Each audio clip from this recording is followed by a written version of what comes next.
সেই আন্দোলনের পরিপ্রেক্ষিতে বঙ্গমাতা শেখ মুজিবুন্নেছা মুজিব বিজ্ঞান ও প্রযুক্তি বিশ্ববিদ্যালয়ের আজকের এই কোটি কয়েক সংগ্রামী উপস্থিতি, আপনারা সকলেই অবগত আছেন হাইকোর্টের যে রায় 2018 সালে কোটা যে পরিপত্র ছিল সেই কোটার পরিপত্র বাতিল করা হয়েছে। 2024 সালে 5ই জুন হাইকোর্ট কর্তৃক যে বাতিল করা হয়েছে তাতে আমরা খুব মর্মাহত। সেই খবরে আমাদের হৃদয়ে রক্তক্ষরণ ঘটেছে। এটি আমাদের সাধারণ শিক্ষার্থীদের পক্ষের রায় ছিল না। প্রিয় শিক্ষার্থী ভাইরা আমার, আমরা জানি সারা বাংলাদেশে এই কোটা প্রথা সংস্করণের যে দাবি সেটি নিয়ে সারা বাংলাদেশের প্রত্যেকটি বিশ্ববিদ্যালয়ের শিক্ষার্থীদের যৌক্তিক আন্দোলন রাজপথে চলমান রয়েছে। তারই ধারাবাহিকতায় আমাদের আজকের এই বঙ্গমাতা শেখ মুজিবুন্নেছা মুজিব বিজ্ঞান ও প্রযুক্তি বিশ্ববিদ্যালয়ের কর্মসূচি। প্রিয় শিক্ষার্থী ভাইরা আমার, আমাদের 4 দফা দাবি ছিল।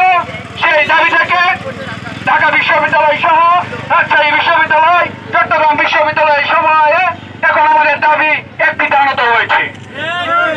সেই দাবিটি হচ্ছে সরকারি সকল চাকরিতে বৈষম্যের যে কোটা রয়েছে সেই কোটা সংস্করণ করতে হবে। সেই সাথে অনগ্রসর জাতি এবং বিশেষ চাহিদা সম্পন্ন জাতি বা ব্যক্তি তাদের জন্য নামমূল্য বা ন্যূনতম কোটা রাখতে হবে। সেই ন্যূনতম বলতে আমাদের ঢাকা বিশ্ববিদ্যালয় থেকে যে ক্লিয়ারেন্স এসেছে সেটি 5% বেশি যাওয়া হবে না। প্রিয় শিক্ষার্থী ভাইরা আমার, আমরা জানি মেধাবীরা আজকে যে ইউথ, যে তরুণ সারা বাংলাদেশে আন্দোলন করছে, এই তরুণরাই আগামীর বাংলাদেশ, স্মার্ট বাংলাদেশ, সমৃদ্ধ বাংলাদেশ গড়ে তুলবে। কিন্তু যদি মেধাবীরা তাদের যোগ্য স্থানে না যেতে পারে, নিউজ অফ দ্য বাংলাদেশ, আবেদ আলী চাচা, এরকম লক্ষ লক্ষ কোটি কোটি আবেদ আলী চাচা বাংলার ঘরে ঘরে। প্রিয় শিক্ষার্থী ভাইরা আমার, আমরা মুক্তিযুদ্ধের চেতনায় বিশ্বাসী, কিন্তু আমরা বৈষম্যে আপোষহীন। আমরা মুক্তিযোদ্ধার চেতনায় বিশ্বাসী। আমরা মনে প্রাণে লালন করি, মনে ধারণ করি আমাদের যে মুক্তিযোদ্ধারা ছিল তারা এ দেশের, এ জাতির সূর্য সন্তান। তাদেরকে আমরা হৃদয় থেকে শ্রদ্ধা করি।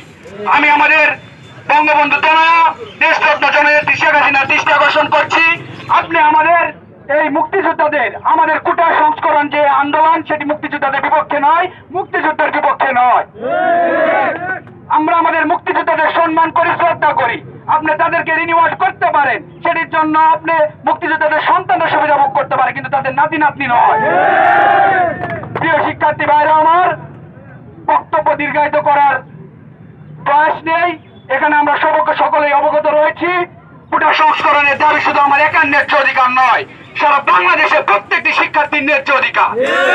আজ যদি আমি আমার ন্যায্য অধিকার না পাই, আমার পরের প্রজন্ম এটি ফেস করবে।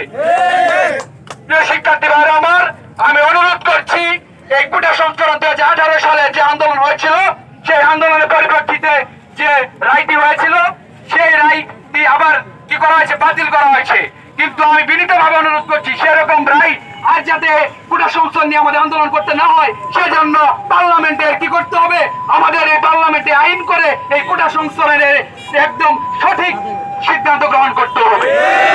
শিক্ষার্থী ভাইরা আমার, আমাদের যে 1 দফা দাবি, এই 1 দফা দাবি আদায় না হওয়া পর্যন্ত আমাদের কার্যক্রম রাজপথে চলমান থাকবে। সেই ধারাবাহিকতায় বঙ্গমাতা শেখ মুজিবুন্নেছা মুজিব বিজ্ঞান ও প্রযুক্তি বিশ্ববিদ্যালয়ের প্রত্যেকটি সাধারণ শিক্ষার্থীকে উদাত্ত আহ্বান করবো, তারা যেন আমাদের এই আন্দোলনের সাথে একমত পোষণ করে এবং তারা আমাদের আন্দোলনকে আরো বেগবান করে। অনুষ্ঠানের এ পর্যায়ে আমি এখানে যারা উপস্থিত হয়েছে, সাংবাদিক কর্মী সহ সকলকে ধন্যবাদ জ্ঞাপন করছি। অনুষ্ঠানের এ পর্যায়ে বক্তব্য দেওয়ার জন্য অনুরোধ করছি আমার ছোট ভাই লিটনকে।